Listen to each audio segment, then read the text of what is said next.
Morning. Morning. How's everyone doing? Good? Yes. Yes, good. Okay, so thank you very much for asking me to speak. This has been a really interesting topic, so thank you very much. And thank you to Alex that recommended me to speak, to Sarah. Did anyone see Alex talk? Yeah? I swear a little bit less than Alex, just to let you know. So I'm going to see if I can do the whole thing without swearing. All right, wish me luck. So ugly, that was my topic. So the first thing I need to tell you is that I'm an addict. I am a quotation addict. I love a quote. I use a quote for all sort of areas in my life, really. If my friend's been dumped by their boyfriend, they'll have a quote.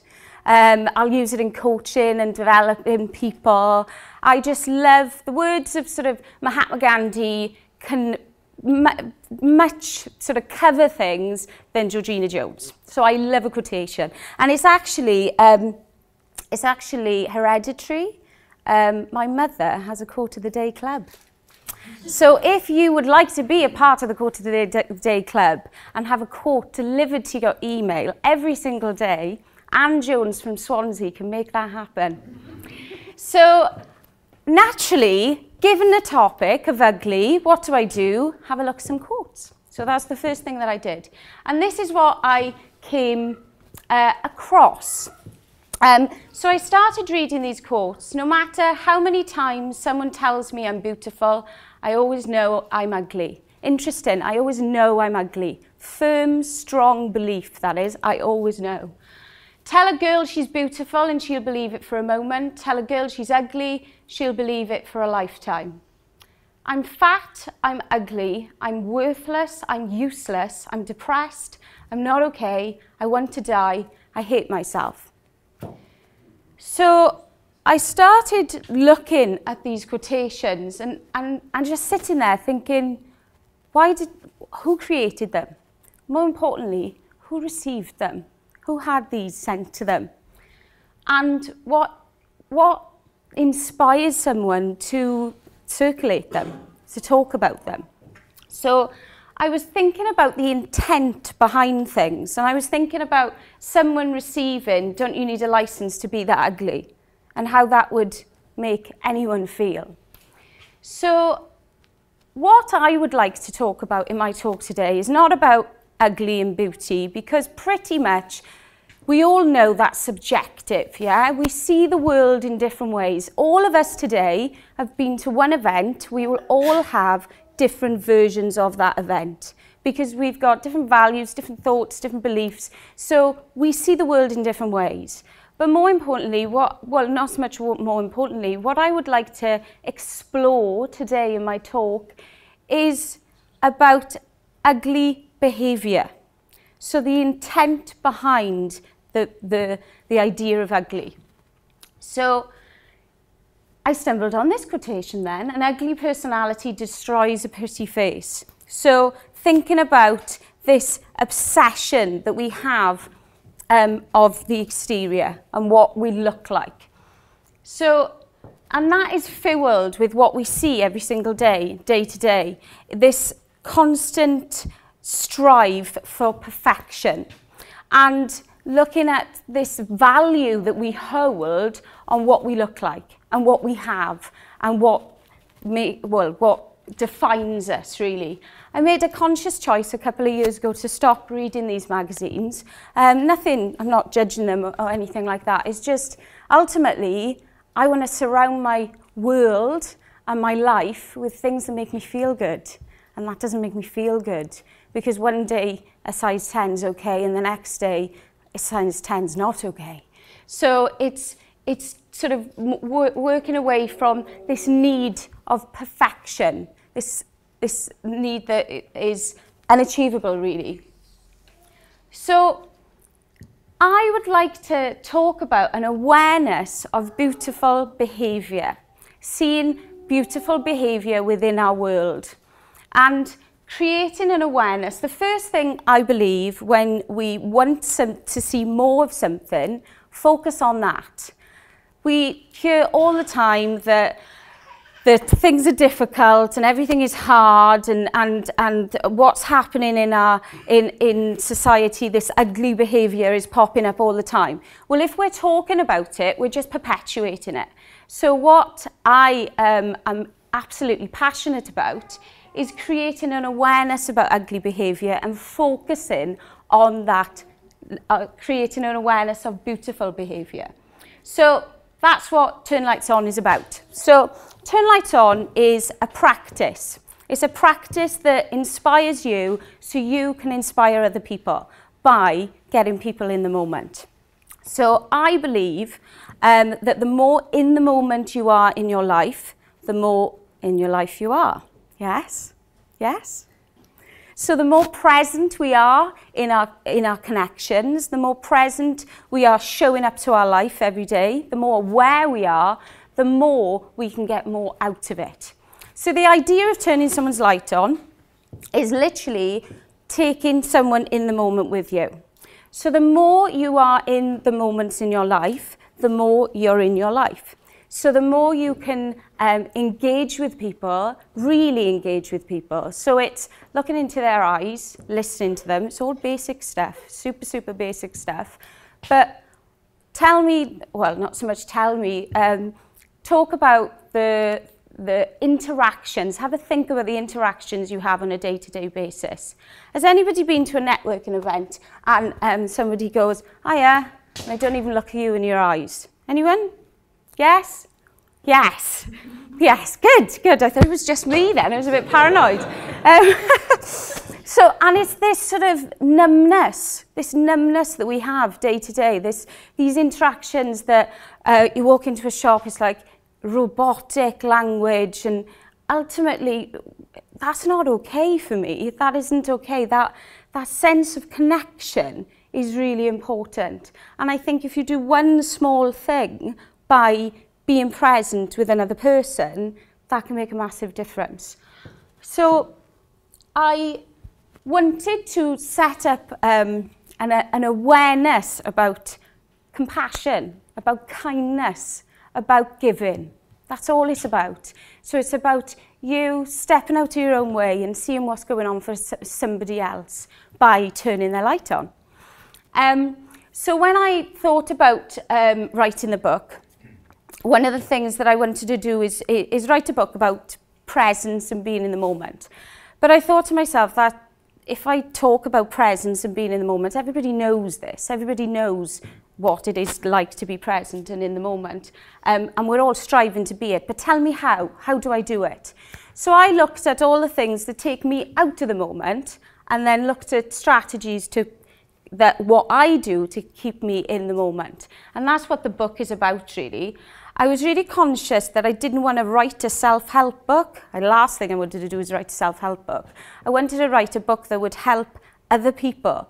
So by helping yourself, you help other people by the book. And I wanted to make sure that when I was doing the branding, that it was really sort of black and white.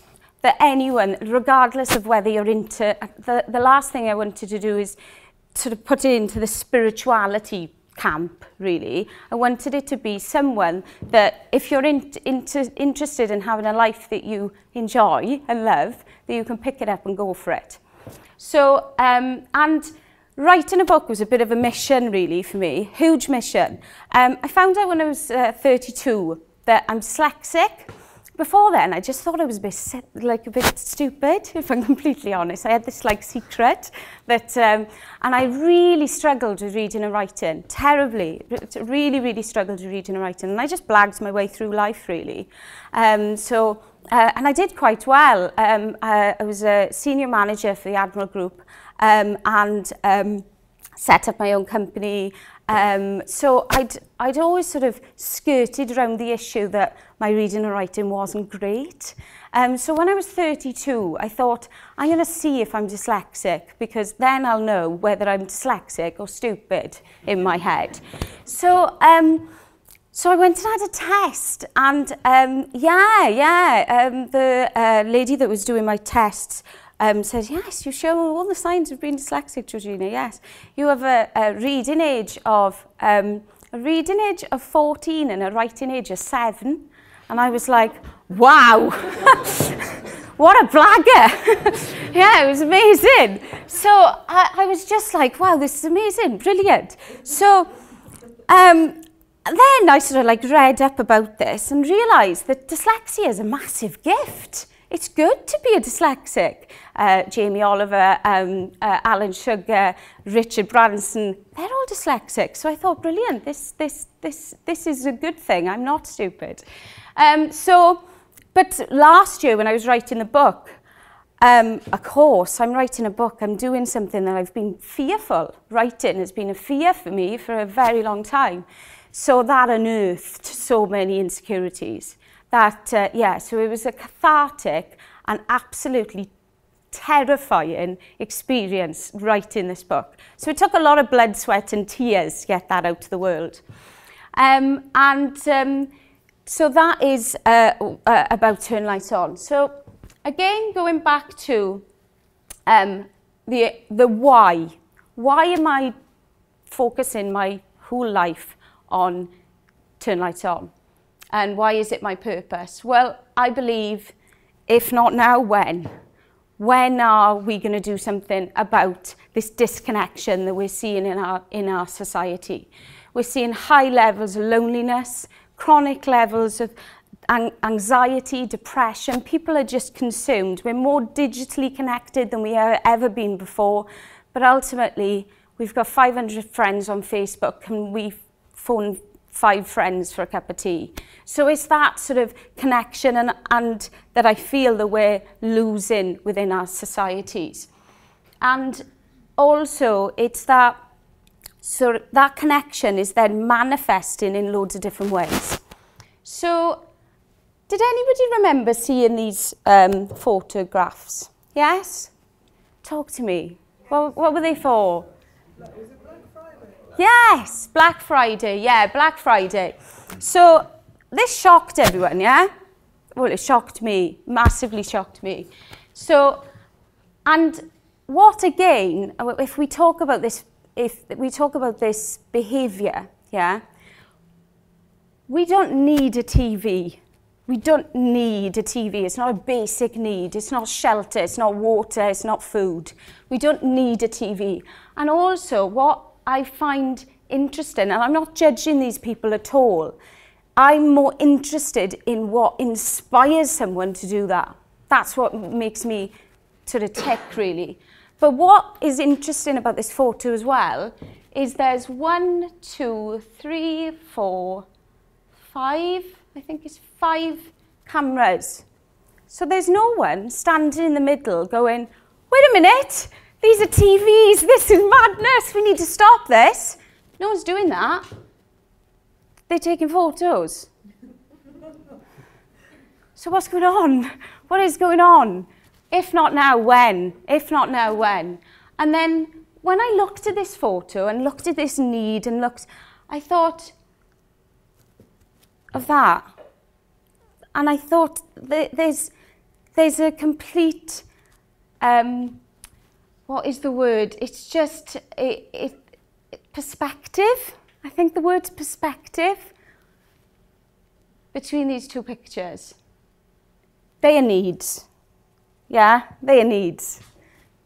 So we all know this. We all know that that we are basically a ghost driving a meat-covered skeleton made from stardust, riding a rock through space, fear nothing. This was a quote that I put out last year. And I'm not Lady Gaga, I haven't got like zillions of followers. I've got like 2,000 followers. But it had 1,239 retweets and a huge amount of favourites, because ultimately, we know this, it's about perspective. It's about perspective. We know, but what we're seeing in society is not what we know. We're not living what we know, I believe. So what I would like to think about is that sense of perspective on behaviour. Sense of, and I think it's about bringing things down to a really basic level. And the first level is with yourself. And it's the relationship that you have with yourself. So the idea, as I said, of turning lights on, and the idea of being in the moment is not about me inspiring you to do that. It's about you being the change. And again, you know, I love a quote. Be the change you want to see in the world. So with these cards, what I'd love you to do is give a card to someone. Give a card to someone and say that they are brilliant. And what I would like them to do then is pass that card on. So these cards are already in the world, all over the place, which is really lovely. And they're popping up all over the place, which is great. And it's just a way to get the movement out there, but to just get people making other people feel good. Because in order for us to get some clarity within our world and a bit of perspective, it comes to a real basic level from kindness and compassion and giving. That's all we can do to make things better, and the change starts with us.